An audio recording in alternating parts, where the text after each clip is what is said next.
All right. Well, good evening, ladies and gentlemen. Thank you so much for attending our annual Last Chance Grade Town Hall. My name is Mike McGuire, and I'm honored to be able to work with you in the state Senate. And we are here tonight in partnership with Congressman Jared Huffman, who has been a fierce advocate for this project at the federal level, along with Assemblymember Jim Wood, who I'm honored to work with each and every day. They have been co-hosts and partners all throughout, whether it's a town hall or securing the $50 million. We want to say thank you to these two gentlemen for all of their hard work.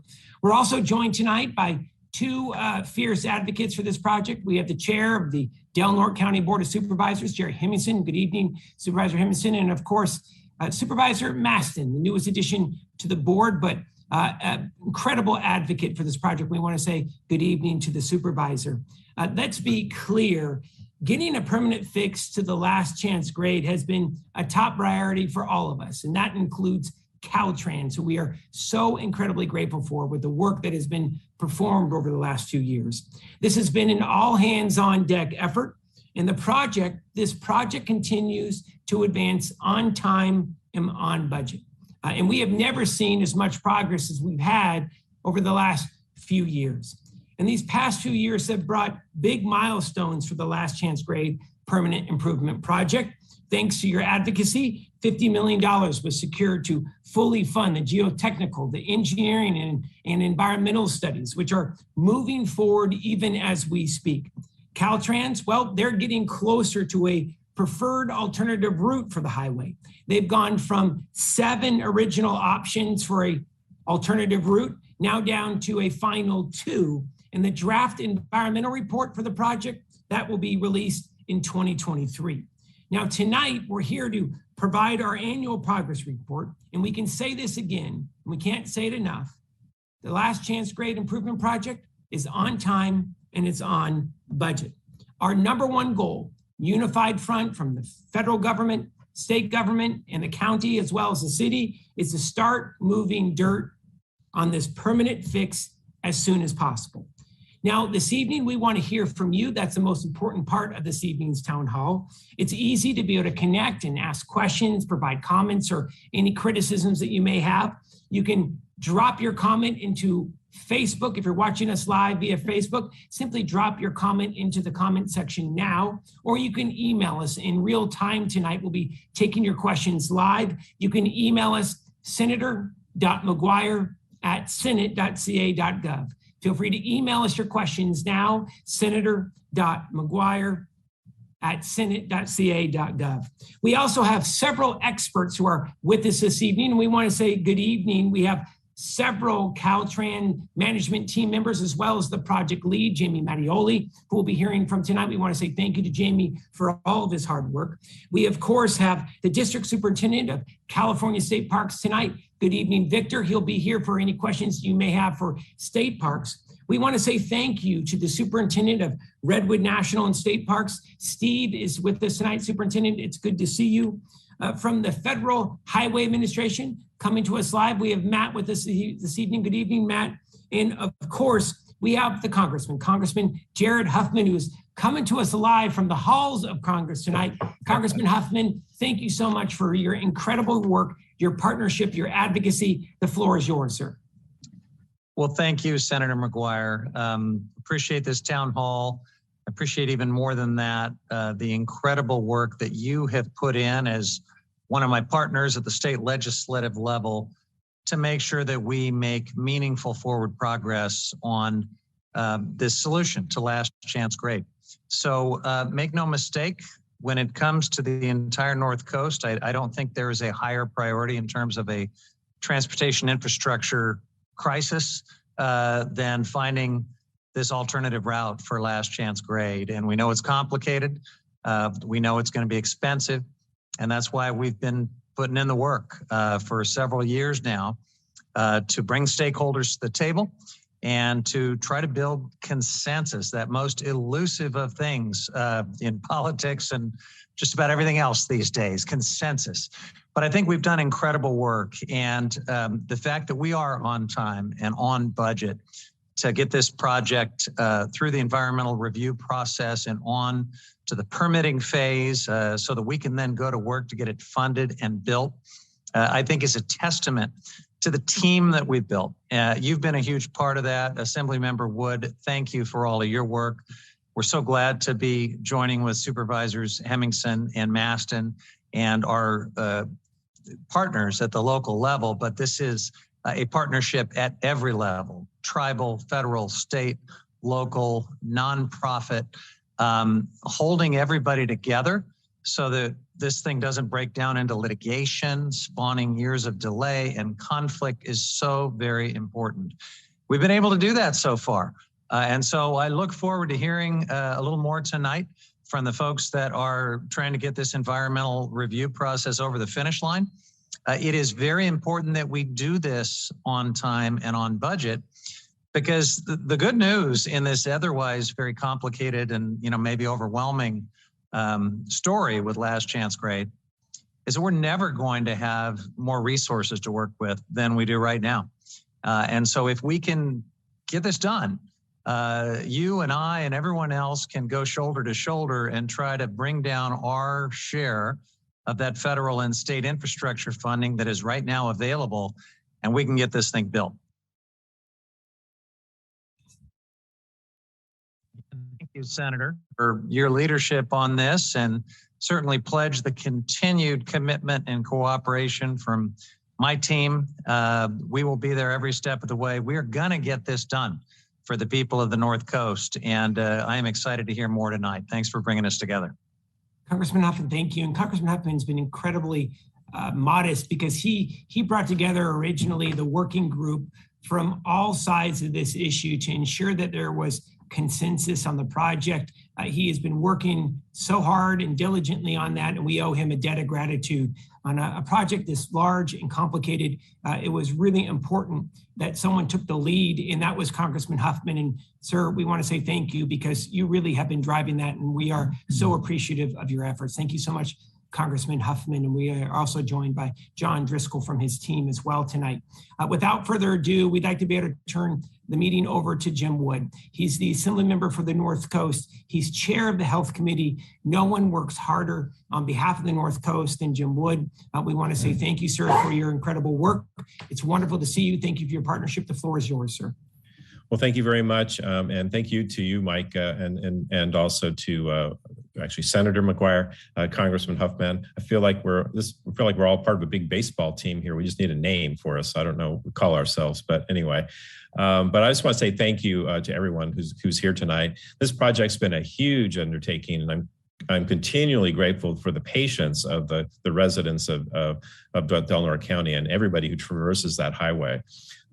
In the end, Del Norte needs a reliable, safe travel road north to south. For me as a healthcare provider, I think about how important it is for local community to have a lifeline to the services they rely on, and especially around healthcare. So this project ultimately will provide a reliable connection through the region and reduce maintenance costs and road closures, something we all want desperately. And it is really amazing how well we're doing as far as schedule, as far as where we are in the process. I'm excited to hear more about this as we go along tonight. So with that, I'm just going to be brief here. I'm going to turn on to our next person who is on the agenda is our CalTrans Deputy District 1 Director, Richard Mullen. Mr. Mullen, please take it away. Great. Thank you, Assemblymember Wood. Well, good evening. My name is Richard Mullen. As mentioned, I'm the Deputy District Director for CalTrans in District 1 out of Eureka. And I want to echo what Assemblymember Wood said about the patience of everybody in the Del Norte County, Humboldt, and within the tribal community. I myself am a member of the Yurok tribe, and growing up in this area, work for CalTrans. I have family member in Del Norte, Klamath, and in this area. So with the patience, and also they have a quick phone call to me. It's nice to keep things moving, and I'm really proud to say that we are on track. I want to thank Senator McGuire, Congressman Huffman, and Assemblymember Wood for their continued leadership and support for this project. Last Chance Grade is a project with a purpose of creating a safe, reliable route for you, people of Del Norte, local tribes, and the travelers of the system. As mentioned earlier, it is a highly difficult, complex, and sensitive project that requires strong stakeholder engagement and partnerships. We wouldn't be as far as we are without having those things today. I'd like to also begin to acknowledge the time and attention of everyone here tonight. This sort of engagement is what will hold this project together as we continue to move forward. We're grateful to the tribes, partner agencies, and the many stakeholders who have dedicated countless hours getting us to this point in the advancement of this project.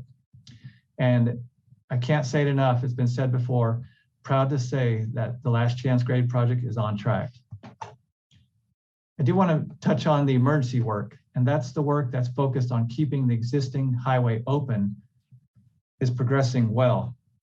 We are targeting two-way traffic to be open again in early 2023. As alluded earlier, the long-term project is on schedule and on budget. The CalTrans team has made steady and timely progress. We continue to look for any opportunity to accelerate progress. Jamie Mattioli, the project manager, will go into greater detail on this later in this presentation. Last Chance Grade continues to be the highest level priority for CalTrans. It's fully supported project at every level of the organization, from our new statewide director, Tony Tavares, to our fully dedicated project staff and consultant team. I want to thank you again for your time and attention tonight. We aim to be transparent and accountable in addressing your questions that you have. With that, I'll turn it back to you, Senator McGuire. Thank you so much, Mr. Mullen. We're really grateful to you, to your team for all their hard work. Ladies and gentlemen, we're about 109 folks strong. We want to welcome you if you're watching on Facebook or YouTube or right here on Zoom. 109 strong here tonight. Thank you so much for tuning in. We are taking your questions live. If you'd like to submit a question right now, simply email us, senator.mcguire@senate.ca.gov. We'll be answering your questions, your comments, and addressing your concerns here in just a few moments. But before we do, we want to say thank you to the Del Norte County Board of Supervisors. They have been on the front lines of this issue year in and year out. I want to be really blunt. One of the major reasons why we're able to secure this $50 million is because the advocacy of the Del Norte County Board of Supervisors. And the one who's been leading the way the longest has been the chair of the Board of Supervisors, and that's Jerry Himminson. We're really grateful that Supervisor Himminson is with us tonight. Mr. Chair, the floor is yours, and we welcome you to the annual town hall. Thank you, Senator. I appreciate that so much. You know, I'm going to be repetitive because there's going to be a lot of thank yous going on here. You know, this is a room full of people that I could thank, you know, for a lot of time and effort that's been put into this. Congressman Huffman, who put together the stakeholders group, which I'm a member of and have been for some time. I really appreciate his support and everything he's done, bringing the tribes, the parks, the county, the chamber, the city, all these environmental groups, everybody to the table, CalTrans, and I know I'm leaving somebody out, and I don't mean to, but all those people that are there have great input and have had great input, you know, but we couldn't do this without the partnerships. This is an important artery for Del Norte County. Without it, we would not survive, and so we need this to be taken care of. We need to have two-way traffic, you know, we haven't had since 2014, and hopefully we will early next year. Looking forward to that. But, you know, I can't thank, you know, everybody here enough. Assemblymember Wood, Senator McGuire, Steve Metz, Victor, you know, all you guys are so important to this project, and it's so important that we stay focused on this project for Del Norte County, and I appreciate that. But I really, really got to put some kudos out there for CalTrans. I mean, they have been there, you know, keeping that road open, all the efforts that they've put in. You know, it is a little draining on the residents, you know, to have to deal with that. But you guys have stepped up. CalTrans has stepped up so big on this project to keep this road open. You know, we're afraid the road's going to fall away to the ocean, and we get it falling down on top of it. So we get it from both ends. And you guys I can't say enough how thankful and grateful we are for CalTrans to support this project and that it's on time and on budget, even though the timeline, is out there a ways. We realize there's a lot of stuff to do to get through this environmental process. And we are supportive of it 110%, and we're there whenever we can. But thanks again for everyone involved. And I'll give it back to you, Senator. Yeah, thank you so much, Mr. Chair. We're really grateful for those words and honored to be working with you each and every day. This is the most critical transportation corridor on the North Coast. So thank you, Mr. Chair. She has been a champion for this project long before she was on the Board of Supervisors. We're grateful for her partnership, excited to be working with her. We'd like to turn the town hall over to Supervisor Masson. Supervisor, good evening. This is your home district and really important to you, to your family, and to the residents who you represent. Supervisor Masson, we'll have you take yourself off of mute. The floor is yours. I do. Well, thank you. I appreciate this opportunity, Senator. And I just want to reiterate how appreciative I am of this partnership that's been created to ensure that this road is on target and that we are moving forward as expediency as we can. Of course, my constituencies think that we are not moving fast enough, and I can truly understand that when their lifeline depends on, having timely access to emergency services, because if that ambulance doesn't reach them in a timely manner, then their life is on the line. And so you can understand that and appreciate that.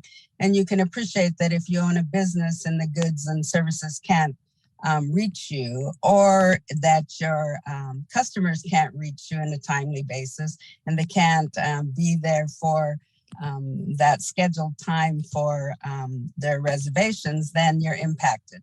So they're still facing that. And I just want to remind you, because that's why you're all working so hard to ensure that this road stays open and that we're on target.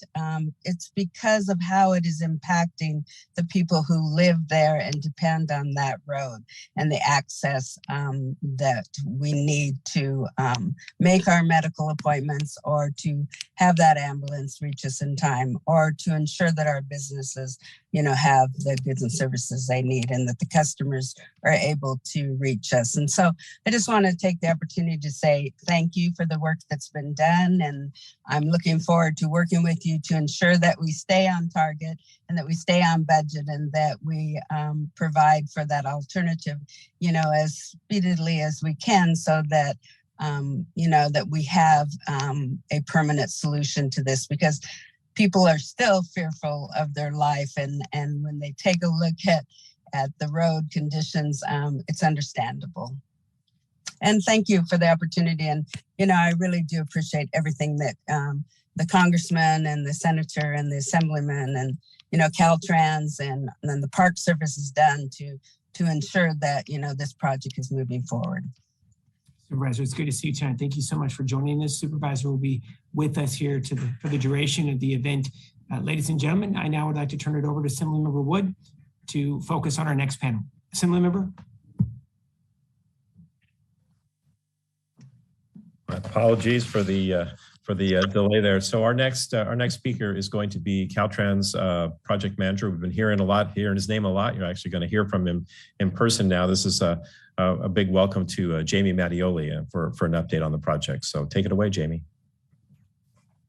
Thank you very much, Assemblymember Wood, and thank you everyone logged in, tuned into this presentation tonight. Really appreciate your attention. So I'm just going to be brief here, about 10 minutes, and cover these 3 items here.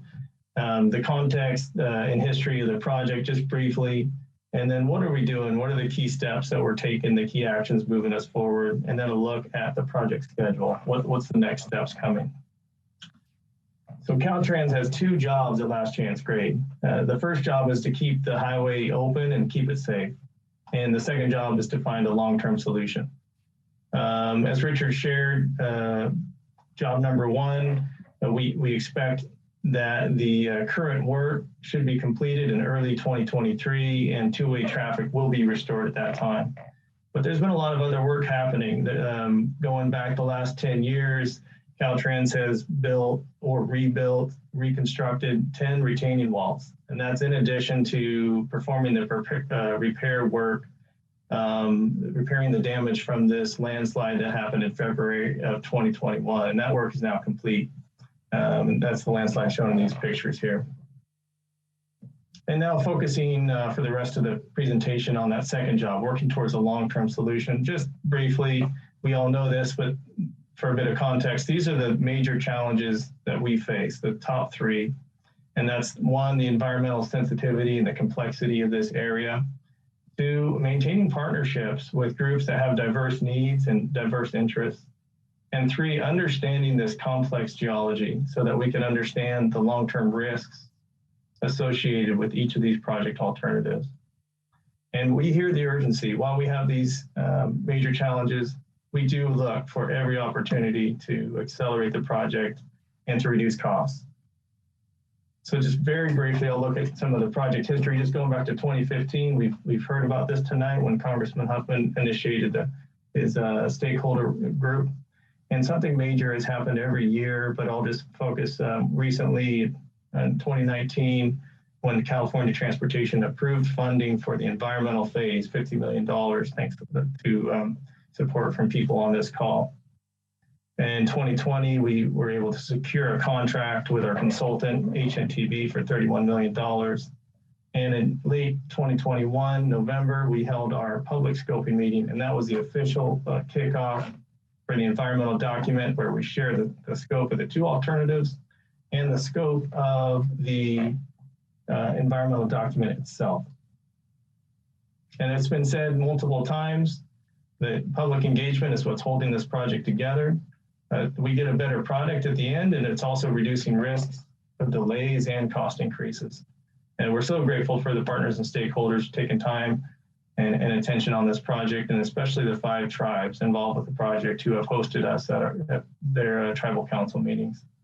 Recently, our partners have asked for quarterly project updates, and we've provided those. Those are now being posted on our website, lastchancegrade.com.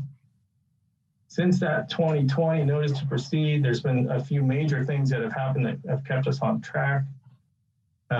First listed here is completing the second and third phases of geotechnical investigations, flying in drill rigs into the state parks within Redwood Forest and getting the data we need. And that data and the analysis has shaped the alternatives analysis, has shaped the project description, those key steps that we need to move forward. And I want to note, we didn't have controversy of any sort of doing that geotechnical work. And that's thanks to the engagement and the collaboration of our partners, especially state parks and national parks. We performed an alternative analysis. We heard about this, moving from 7 to 2 alternatives. I'll talk a bit more about that. We completed our public scoping. And the big deal is that we've just completed our project description. I'll get into that a bit. I know folks are still very interested in this topic. How did we end up with 2 alternatives? Well, it was the public input and field studies that got us down to 7 alternatives. And then we're looking at the cost and time needed to complete detailed studies for all 7 alternatives. And we met with our stakeholder working groups to see if we could reduce that even further to focus on the best solutions available. We looked at the impacts, the environmental impacts, the time required to build and study these alternatives, how well they would work. And we found that 5 of the alternatives, they would take longer to build, they'd have greater impacts, and they wouldn't work as well. So by not studying these alternatives in greater detail, CalTrans is able to save what we expect to be $10 million and shorten the schedule by 1 year. Since that time of narrowing down the alternatives and holding the public scoping meeting, we've been focusing on this one key engineering deliverable. That's the project description. And the project description is exactly what it sounds like. It describes the work we're doing, and it provides the maps and graphics so that we can see what it looks like. The project description is what allows our environmental team to advance the technical reports and keep the whole environmental process on track. And to get the project description done, we needed the best science, the best engineering, the geotechnical analysis, and information from our partners and stakeholders so that we could refine the two project alternatives. And here's an example of refining the alternative F, the tunnel at the northern end. So this map is has north pointing up. That black line shows the existing highway. And that dark green area is showing this area that has the larger trees. And you can see an example here in the photo. Previously, we had this blue dashed line was our proposed alternative. And it was going through this area. And thanks to the geotechnical work, the analysis, the studies, we were able to shift this alignment further to the west to an area we know is stable and feasible. And that allows us to reduce the impacts to trees. It also allows us to shorten the length of a bridge, and that reduces cost of the project. Other work on alternative F, we are developing plans for an operations and maintenance center. This is a one-story building that will house the safety operations, the emergency operations for the tunnel. And our team was able to find a design solution that will minimize visual impacts in this key area that's visible from the coastal trail. We've also refined the location, the geometrics, the shape of the tunnel itself, resulting in a shorter tunnel. We're now at about 6,000 feet. And the tunnel has been simplified. It's no longer two separate bores. It's one single tunnel. And that allows us to simplify construction and reduce costs. Alternative X is the end-to-end re-engineering of the highway in its current location. After meeting in the field in February with our team, we performed a constructability review.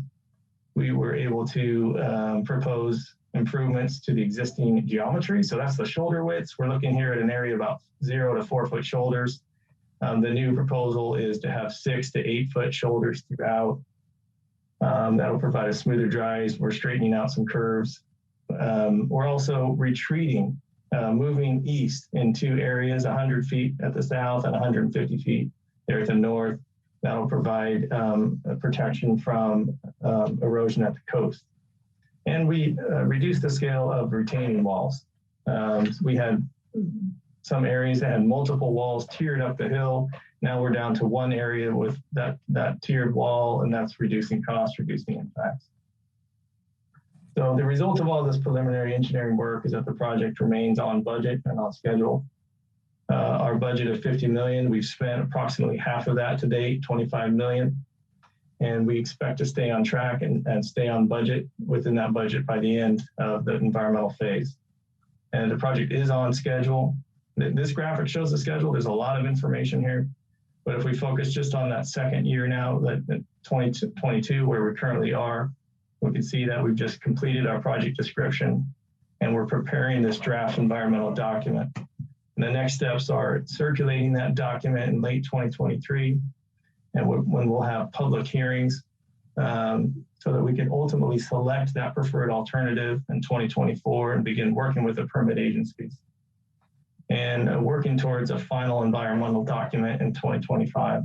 At that point, we can begin the design work leading up to construction of the project. So again, this is a challenging project. We have a dedicated team. We have the right people in place. We have partners and stakeholders who are very supportive, and it's going to take all of us, CalTrans, our partners, our stakeholders, and the community continuing to work together to find a reliable, safe, and sustainable long-term solution at Last Chance Grade. And with that, I'd like to hand it back over to Senator McGuire. Thank you so much, Mr. Medioli. Very grateful. So, ladies and gentlemen, we're now going to turn it back over to Assemblymember Jim Wood, who's going to be taking us into questions and comments. We want to remind folks, we're going to be taking your live questions tonight. Senator.mcguire@senate.ca.gov, Senator.mcguire@senate.ca.gov. Send us your questions, comments, concerns. But Mr. Assemblymember, we have had a few dozen questions come in with some concerns, some focuses on the project. Let's turn it over to you to kick us off. Great. Well, thank you, Senator. Our first question comes from Christopher Harper. Actually, a couple of questions here. So these could be for you, Jamie, so don't run away, okay? And the first question is, why are the existing roads between Miller, Relum, Hamilton Road, and Wilson Creek not a viable option? The major reason is that those roads are not designed for highway speeds. And we've looked at alternatives that go east and could use that sort of terrain. As I mentioned before, I showed the slide where we compared the east side alternatives. Those were the best east side alternatives we had. Going north on those other roads, those weren't in the top for those ideas on the east. And yeah, so they just didn't rise to the top. They were considered. Great, thank you. And then the second part of that question is, I'm thinking of your earlier response. I'm not sure this one's relevant, but we'll ask it anyway. How does moving the existing road to the top of the problem area make any sense at all? I'm not sure if I totally understand the question. Moving the road to the top of the problem. So there are two alternatives. One of them is the tunnel. The tunnel is the avoidance alternative. The tunnel avoids the landslide, and it's the shortest tunnel shortest possible tunnel that can avoid that landslide. Alternative X is the mitigation alternative. It acknowledges that you can. Sure, I have one, Senator, I'll turn it right back over to you. This one, Jamie's coming over to you. This is from Carol. Carol's wanting to know why we don't move the last chance grade much further inland. So can you just give a little bit of a deep dive on how you came up with those two preferred alternatives, how that worked, and why not go further out versus the two that you have now? That question came in from Carol. Yeah, absolutely. So we use this collaborative process to make the decision. It involved all four of our working groups. The short answer is it's more expensive. It costs more in terms of moving earth and in terms of mitigation. The terrain is mountainous, it's steep. To provide a highway that's designed to highway standards, we would end up moving a minimum of 5 million to 6 million cubic yards of material, and you got to do something with it. If you're going to get rid of that material on site, it would require a couple hundred acres disposed in forest lands that would have to be purchased and mitigated. The impacts would be severe, the mitigation costs would be severe, the construction costs would be high. So what we found was that the tunnel was the least expensive overall alternative that avoids the landslide. Happy to dig into that more, but I think that's the key facts there, Senator.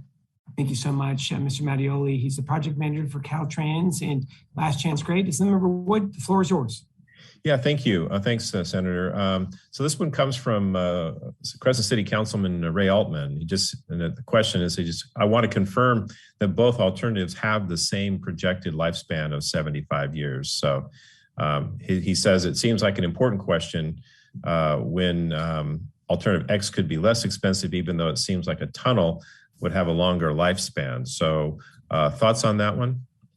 Yeah, we're assessing the risk associated with each alternative. You would assume at least a 75-year lifespan for each alternative. And the question that's outstanding is, what's the risk of some sort of landslide event that would create problems we see today or lesser problems? And that's we're sorting that out. So that's an important consideration. But both alternatives would have at least 75-year lifespans. Perfect, thanks. Back to you, Mike. Thank you so much, Senator. This one comes in from Eric. There's some comments to this as well as a question. Eric emailed us at senator.mcguire@senate.ca.gov. Again, we're taking your questions, your comments, your criticisms live tonight, all issues of the last chance grade. Senator.mcguire@senate.ca.gov. All right. So Jamie, Eric writes in, this has been a problem for decades. Eric says that he's been traveling from McKinleyville to Crescent City for 2 decades and nothing has improved. He's had to spend nights in hotels and make 9-hour detours to get home when the route has been closed due to landslides. And Eric says nothing improves. Eric goes on to say, you talk of stakeholders, who are they and why do they seem to put roadblocks in the way of solving this problem? I'll just take a quick chime in here. So first and foremost, I think we all agree that the current situation and the situation that has got us to where we're at today is simply unacceptable. Never before has this project moved like it has over the last few years. We finally have $50 million in the bank to be able to complete all of the federal and state environmental studies, all the geotechnic reports, to be able to get to a preferred alternative. Once we have a preferred alternative, then we go secure the funding to get that preferred alternative built. As far as the stakeholder process, the reason why the congressman has brought together the stakeholders is to ensure that we have a smooth process once we have an alternative identified. But Jamie, Eric has concerns about that stakeholder process. You want to talk about, he asked who's on there and how this process has worked. Absolutely. So we have 4 working groups. One of those is Congressman Huffman's working group, and that stakeholder working group includes a cross-section of people that represent folks in the community. So governments, local governments, city, county, tribal members, tribal governments, business, Chamber of Commerce, the 2 parks, Green Diamond, Epic, Save the Redwoods League, Friends of Bill Norte, and possibly a few others I'm leaving out. That's one of the working groups. We have a partner group, and that partner group is made up of the land managers that are responsible for land in the area. So Victor and Steve, responsible for the parks. Green Diamond are neighbors to the east, responsible for their lands, and the tribes who have responsibility for the lands. So the land managers have a group, the partner group that meets regularly. And that group decided, hey, we need our experts, our scientists, our engineers, our archaeologists. We need them to have their own forums. So that's the biological working group and the cultural resources working group. So the expert level people are meeting on a regular basis, solving problems. I think it's a fair question, what roadblocks are in the way? The biggest roadblock is the process itself. The biggest roadblock is just the sensitivity of the environment. I'll be the first to admit, it's difficult to understand why the process is so hard and takes so long. I'll raise my hand and say that as a project manager. It's like, I'm often asking that, why does this take so long? What are the steps here? And when you just do the math, they just add up to what it is. It's amazing what it is, but that's what it is. We have environmental laws, we have CEQA, the California law, we have NEPA, the federal law. We have to follow them. We have to get permits. And I've seen no roadblocks from our partners. I've seen our partners come to the table, help us get things done. Things have gone really smooth. The example of flying into Victor's State Park. He's responsible for that park, and he wants to preserve it forever. There's no amount of time on it. It's forever. And he let us use helicopters to fly in drill rigs and get the information that we need to move forward. That's just one example. Our partners at the county enabled us to get the permits needed. So just we've seen an incredible amount of support. We have Epic at the table. We have Green Diamond at the table, having lunch and solving problems together. So that's what I've seen so far in the stakeholder process. Thank you so much, Mr. Mattioli. Mr. Wood, please fire away.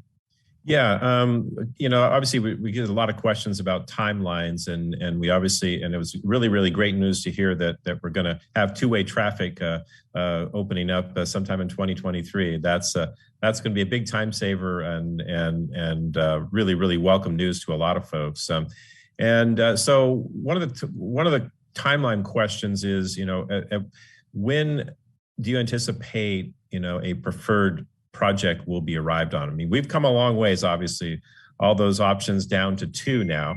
And so there is at what point will we actually get to a point where we've got an option nailed down? And then there's and later on, I've got some follow-up questions related to that. So. Great question. So we circulate our environmental document in late 2023, and that's the draft environmental document rather. And then we receive comments from agencies, from anybody in the public, and those comments will help inform the decision of the alternative. So the goal is in 2024, we've decided what alternative we're moving ahead with. And then we can begin to work with our permitting agencies doing this key coordination that's needed. There's a federal consistency with the Coastal Commission. That's a key step, and that's probably going to govern the schedule. So 2024 is the answer, Assemblymember. Great, thanks. Go ahead, Senator. Thank you so much. Barbara writes in, Jamie, wanting to know about any potential road closures during the permanent phase of the construction. So I think it's going to be dependent on the route, what will be chosen, but Mattioli, take it away. Yeah, so alternative X would have greater impacts on the traveling public. There would be more delays similar to what we're seeing now, where you have one lane traffic. It could be for 3 to 5 years. We would do our best to minimize impacts to the traveling public. Alternative F, the tunnel, most of the work is happening off the alignment. So there would be a few times when we're connecting to the road where there could be closures, and there could be some intermittent closures needed if we're moving large items, for example, large equipment. So those could be temporary closures of a half hour, things like that. But for the most part, alternative F has minimal impacts to the traveling public. Thank you so much, Mr. Mattioli. Assemblymember Wood and I are going back and forth on all questions. Please, Assemblymember Wood, take it away. Yeah, and I guess I'll just, and really more of a comment, I think at this point, and there were a lot of questions related to, what kinds of delays will we be looking at? And obviously, as you get to a point where you have a preferred plan or the plan going forward, that's going to dictate a lot. And those makes it hard to answer questions like that based on 2 alternatives on the table at this point. So that, just know going forward, that's going to be at top of a lot of people's concerns going up and down the highway there. With that, and actually, honestly, Mike, a lot of questions I have here, a lot of them have been answered. So at this point, I'm going to be dependent on you to grab some more of these. Okay. Absolutely. No, thank you so much, Assemblymember. We have about 10 more minutes left, ladies and gentlemen. So if you'd like to be able to send in your questions, we have experts from state parks, from state and national parks. We have the Federal Highway Administration with us. We have members of the Board of Supervisors. We've brought all the experts together tonight to be able to answer your questions, address your concerns about the Last Chance Grade project. We want to get to a few more comments and questions. Elias writes in saying, Bo writes in, when are you folks going to talk about the real problem up here on the North Coast, and that is the price of fuel? Are you scared to talk about it? No, Bo, we're not scared to talk about it. Well, here's what I'll say. The price of fuel, the price of groceries, it's impacting the livelihood of Californians, whether you live in Crescent City or down in Culver City in Southern California. And that's why the legislature is advancing the largest tax break in state history that will turn $9 billion of the surplus, rightfully so, back to taxpayers to be able to help deal with the rising cost of fuel, as well as the rising cost of goods, including groceries. Now, the one ironic piece of all of this is that gas tax is funding this project. Out of the 50 million, the vast majority of those gas tax dollars come from south of Del Norte County. And if we're being really honest, I think the vast majority of folks who live in Crescent City get their gas in Oregon.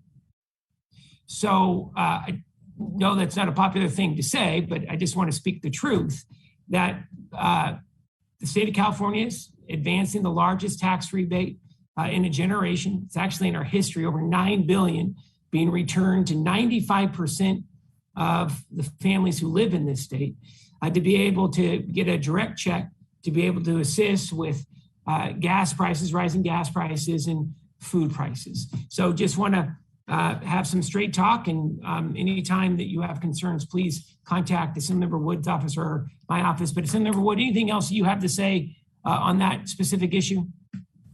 Yeah, just to follow up and reiterate what Senator McGuire said.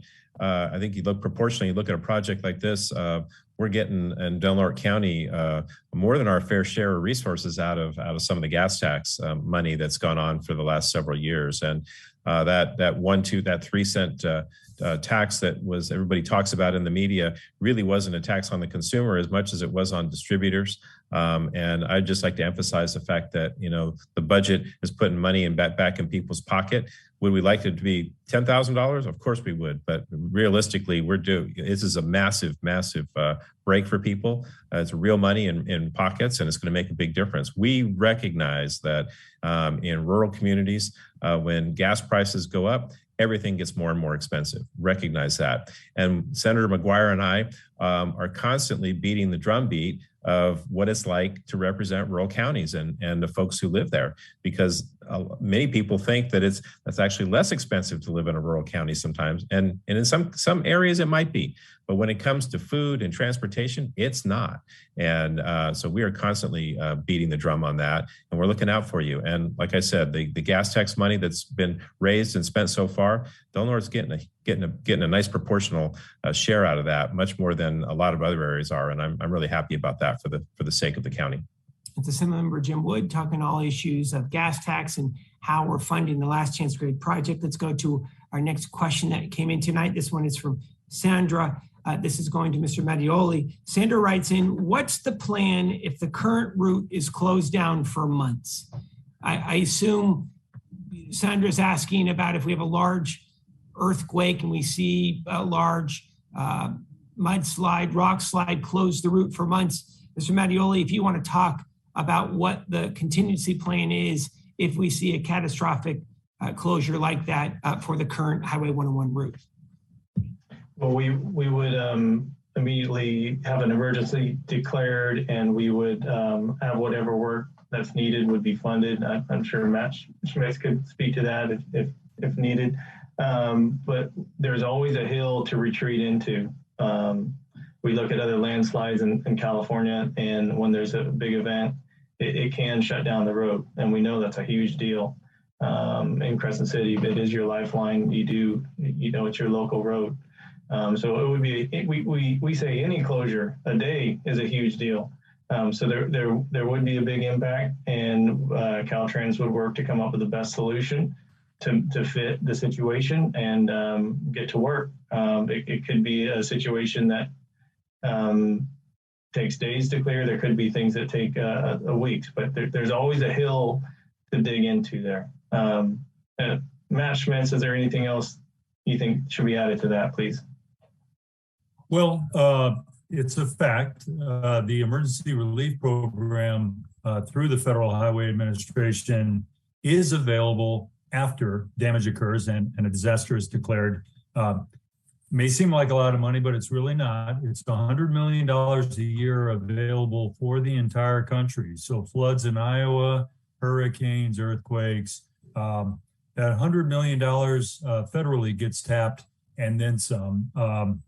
And also, just my experience, Jamie, is, and yours too, rarely does an event damage exactly the part of the road that you'd really like to get financial help for, and just enough damage to get free additional assistance.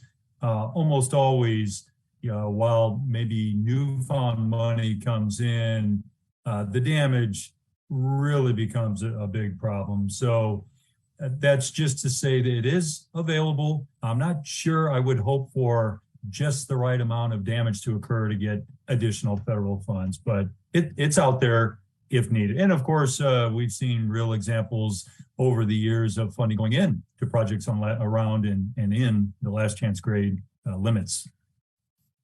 Thank you so much. That's Matt Schmitz. He is from the Federal Highway Administration. Thank you so much, Matt, for your partnership and, of course, the agency's work as well. And I think it can be said is if we have a catastrophic event, like a large mudslide, the state is going to spend what it takes to get the route open. That's the bottom line.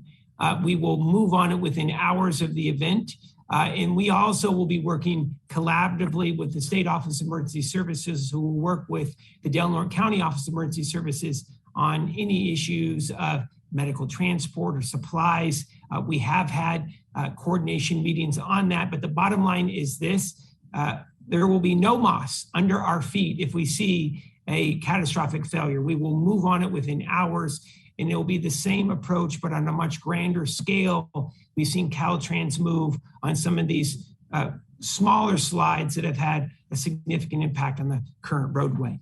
We're going to be hearing from our partners at state parks as well as national parks in just a moment. We're going to turn it over to Steve and to Victor to see if they have any comments this evening in just a couple of minutes. But we have two more questions here tonight. Let's go to Richard. Richard writes in, seems like you're still doing a tunnel. Isn't there a great deal of inherent risk with the tunnel? Carbon monoxide, question mark. Mr. Mattioli, you want to touch base on Richard's question on the potential tunnel? There are a lot of safety systems that are required in a tunnel. One of those is ventilation. There's fire safety systems, there's evacuation safety systems. So those are all part of the scope of the tunnel. Giant fans moving air around. There's a pressurized footpath. So if you break down in your car, you would stop. You would walk 100 feet at most to a door. You would get in the door, and now you have a pressurized corridor where you can safely exit the tunnel. So all those safety systems are robust, and they're part of the scope of the project. Thank you so much, Jamie Mattioli, project manager for Last Chance Grade. We're going to go to another question. Matt writes in, where is the money going to come from to build the new alternative? That's the $1 million question, Matt, and we can get right to it. 30 seconds or less, and Assemblymember Wood, feel free to chime in on this, Mr. Mattioli. So look, here's what we need right now. We need to be able to have CalTrans identify what the final preferred alternative is going to be. Once we have that and the environmental has been completed, we start going after the funding. And here's what I'll tell you. It has been an all hands on deck effort to be able to secure that $50 million that's allowed us to get as far as we have. Assemblymember Wood and I have already started having conversations with the State Department of Transportation on the Last Chance Grade project. In fact, we've had two previous directors of CalTrans come up to the Last Chance Grade project area. We've had the California Transportation Commission come host a meeting in Crescent City and tour the Last Chance Grade. And we're going to do the same with this brand new director of CalTrans, invite him up.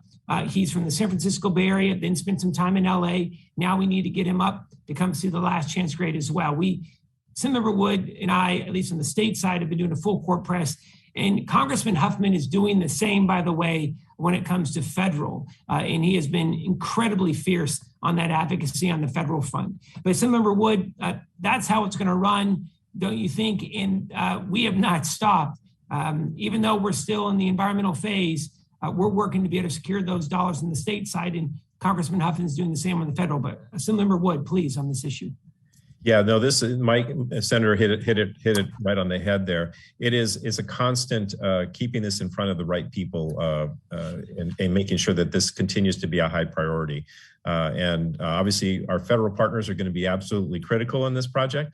A lot of these projects, I'm not going to jump in and put it all in the hands of the federal government, but typically on these large interstate projects like this, or interstate highways like this, a large part of the funding comes from the federal government. So we're going to really work and rely a lot on our relationships with Congressman Huffman, our state senators, our U.S. senators as well, who are going to be really helpful here.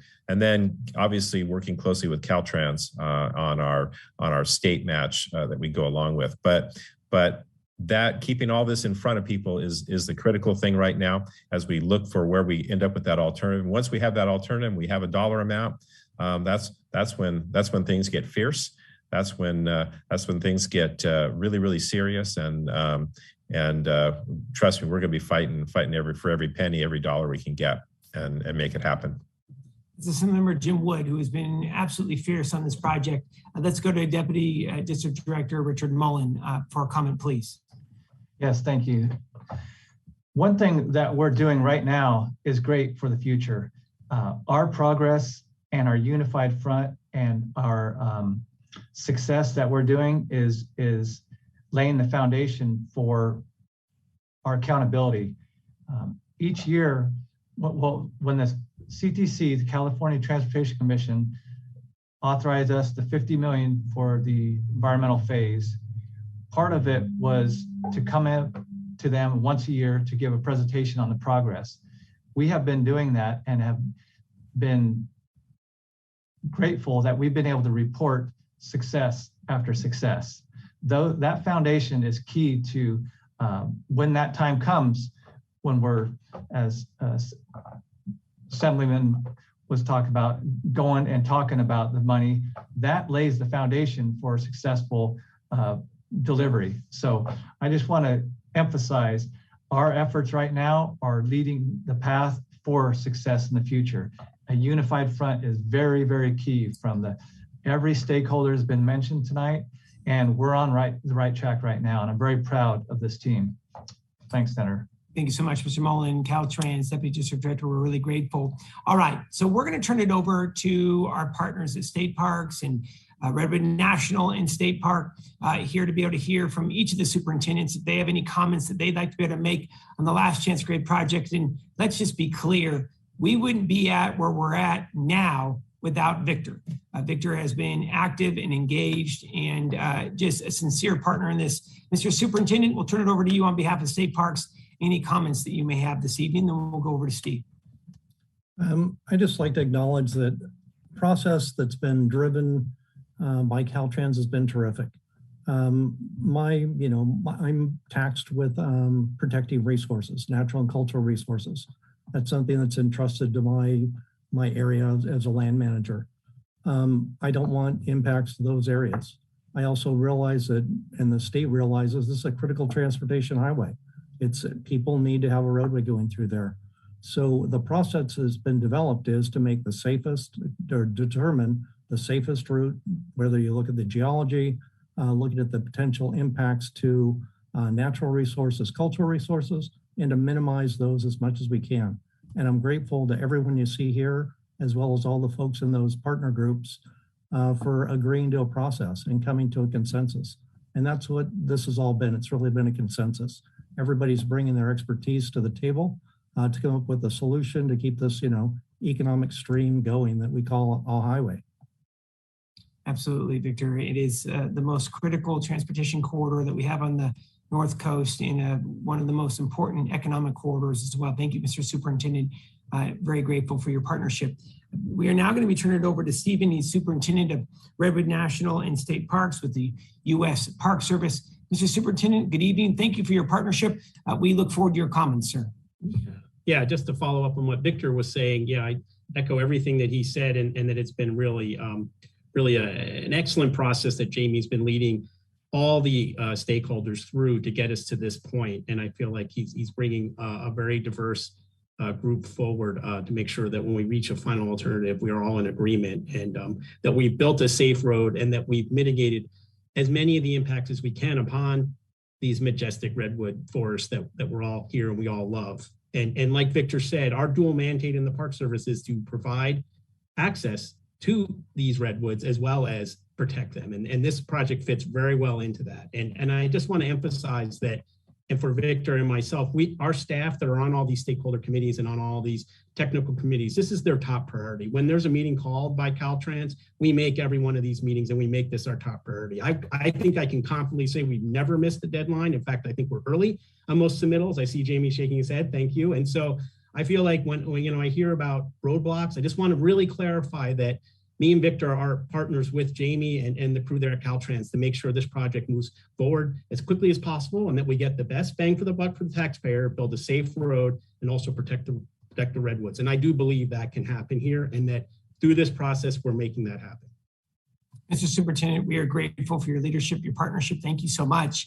We're going to be turning it over to Matt from Federal Highways here in just a moment to be able to offer any comments. Then we're going to go to our panelists to be able to look for closing comments. We'll start with Mr. Mattioli, then we'll go to Assemblymember Wood, then to Supervisor Masson and Supervisor Himminson for closing comments. But before we do, let's check in with Federal Highways Administration. Matt Schmitz. Matt, any comments that you have in general on the Last Chance Grade project?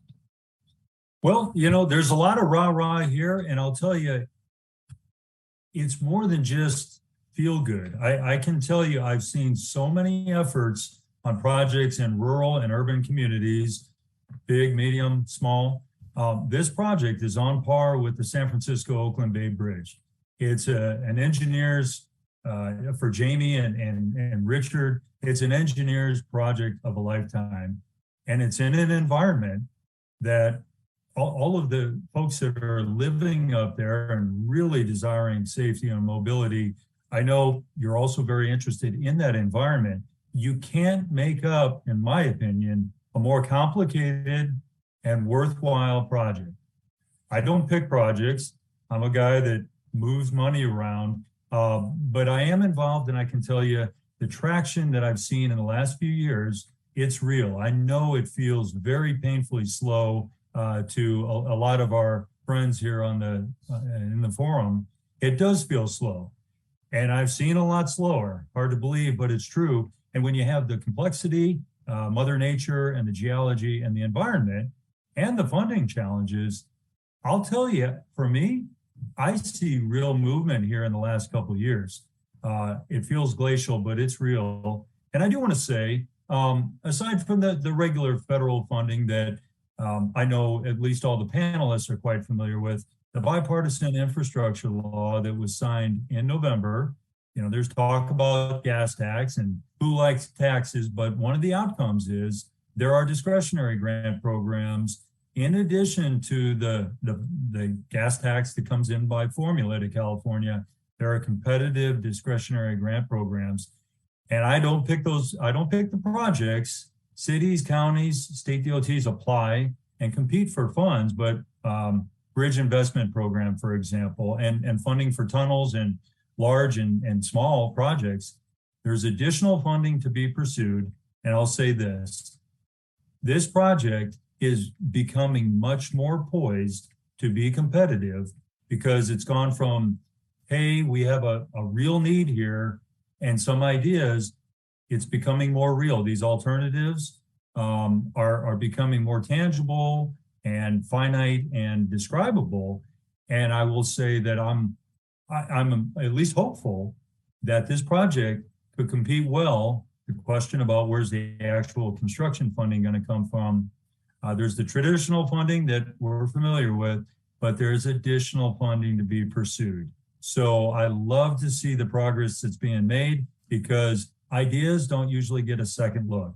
Real progress and defined projects that have gone through this painful NEPA and CEQA process, but come out the other end, those have the best chances of competing. So I'll leave it at that.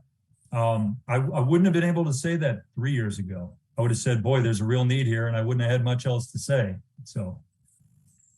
Thank you so much. Matt's from Federal Highway Administration, amazing partner. Just want to say thank you. And he has a lot of territory that he has to cover, and we're really appreciative of his work on behalf of the North Coast. And of course, who's been leading it has been Jared Huffman, our Congressmember. So just want to say thank you again to Congressman Huffman, who was with us in the beginning, literally stepped out of a meeting at the House of Representatives to be able to give his update. And we're really grateful to that. And we also want to say thank you to Assemblymember Jim Wood, who has been on this project from the very beginning. We do all of our meetings together on this project in Sacramento. Assemblymember Wood, we're going to turn it over to you for any closing comments. Please, the floor is yours. Well, thanks, Senator, and it's always a pleasure partnering with you on this. Trying to keep up with you is always a challenge. So as we pedal down the highway together, but I think about projects like this and putting, all the work that goes into the preliminary processes and all the studies and everything that goes along with something as complicated as this. Once this construction actually begins, it'll seem like that's a distant memory, and things will go fairly quickly in the big picture. But all of this preliminary work is so absolutely critical to success. And I just want to say, I recognize and I want to say once again, thank you to the people who live in Del Norte County and everybody who travels through it for their continued patience, and bear with us. When we hear our federal partners say 3 years ago that we might not have given this project much of a chance potentially, other than recognizing the problem that it's there. And where we are now, that's major progress here. And so we're not going to quit. We're going to keep pushing forward. And as the further we go, the more momentum we build, and this project's going to get done. Yeah, absolutely. Well said, Assemblymember Jim Wood. Thank you so much. Co-host of tonight's big event, as well as a 100% partner in securing the additional dollars that we're going to need. Thank you, Assemblymember Wood. It's wonderful to see you. We're now going to look to closing comments from our partners at the Del Norte County Board of Supervisors. Let's turn it over to Home District Supervisor. Last chance grade is in our district. Supervisor Masson, closing comments. The floor is yours. Oh, Supervisor, you're on mute. So you're good. Supervisor Masson has been on the road all day today throughout the county, and she continues to do this from her mobile office this evening. They're really grateful. Supervisor Masson, we'll turn it over to you for any comments. Why don't we do this, Supervisor Masson? We're going to come right back to Supervisor Masson. Let's go to Chair Hemmingson, and we'll have Supervisor Masson work on that. Chair Hemmingson, closing comments. Want to say thank you so much for your amazing work, sir. The floor is yours. Yes, thank you, Senator. Again, all I can do is say thank you to everyone across the board. I like what Matt said, traction, focus and traction. I think that's the big thing, and that's what we've got to keep. We have to keep motivating ourselves to keep that focus and traction on this project so that it does come to completion. And I have no doubt, like Assemblymember Wood said, we are going to finish this project. We are going to do it, and let's keep the focus on it. So I appreciate your efforts, Senator, Assemblymember, Congressman, everybody here. I don't want to pick and choose people because everybody's important. CalTrans, huge shout out to you guys, and continue the work. We appreciate it. Thank you so much, Mr. Chair. We're really grateful. Let's check in with Supervisor Masson. Supervisor Masson, you want us to come back? We'll come back to you in just a moment.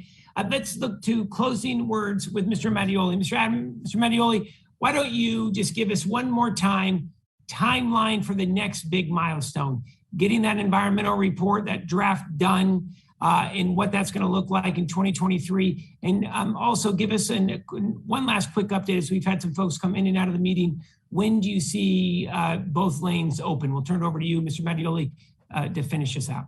Yeah, thank you so much for the opportunity to be here tonight. So the draft environmental document is expected to be circulated. We're on track to circulate it in late 2023. We will have a public hearing for that circulation. And following that, we'll be able to select an alternative in 2024. And as far as the current efforts, we expect in early 2023, the current walls will be completed and traffic will be reopened to two-way traffic at that point. Absolutely. Mr. Mattioli, 2023 is going to be a big year for this project. Absolutely. Yeah, a lot of things happening, a lot of work happening behind the scenes. We want to continue to be accountable and transparent. If I could just give a shout out, please, to our website, and our team does a lot to maintain that, lastchancegrade.com. We have updates up on there, any social media activities. And if you have any further questions that weren't answered tonight, please send them our way. We have an email there, and we'll do our best to answer those timely and add those to our frequently asked questions. So it's really important that we're accountable directly to you, the people that have paid enough attention and spent your evening listening to this. So very, very grateful to you. And thank you, Senator. Mr. Project Manager, Jamie Mattioli from CalTrans, we are grateful for your incredible work. To the entire team at CalTrans District 1, we truly appreciate you. Thank you so much. Ladies and gentlemen, let's turn it over to Supervisor Masson for closing comments. Supervisor, the floor is yours. And I just want to say how appreciative I am of our partners, the Congressman, the Senator, the Assemblyman, CalTrans, our state and national parks. This partnership is what is going to ensure that we will receive that funding on the federal and state levels. And it's through this kind of creative partnerships that things will happen for us and that this solution will be made. And so just want to thank you all for the hard work that's been done to this point to ensure that we stay on target and that we continue to make the progress forward. It's your work that's ensuring that this is going to happen. Thank you so much. No, thank you, Supervisor. It's so good to have you there. We're really grateful for your partnership and your hard work and your leadership. We're going to wrap up our annual town hall, and we want to say thank you to everyone who's tuned in. We started out with 109 folks. We still have 74 on the line, so thank you so much. Just closing comments. Back in 2015, Senator Wood and Congressman Huffman and I heard that the last chance grade, as far as funding, was a dead end to nowhere. A lot of empty promises. Nothing is ever going to happen. And when we fast forward now to 2022, we have the $50 million in the bank. We're on time and on budget, and we're setting this project up for long-term success. This has been one of the biggest challenges that has ever faced Del Norte County, is this unstable highway corridor. And it is going to change. It's going to change as long as we keep working together. In these highly partisan times, there's one issue that can bring us all together here in Del Norte and the North Coast, and that's the last chance grade.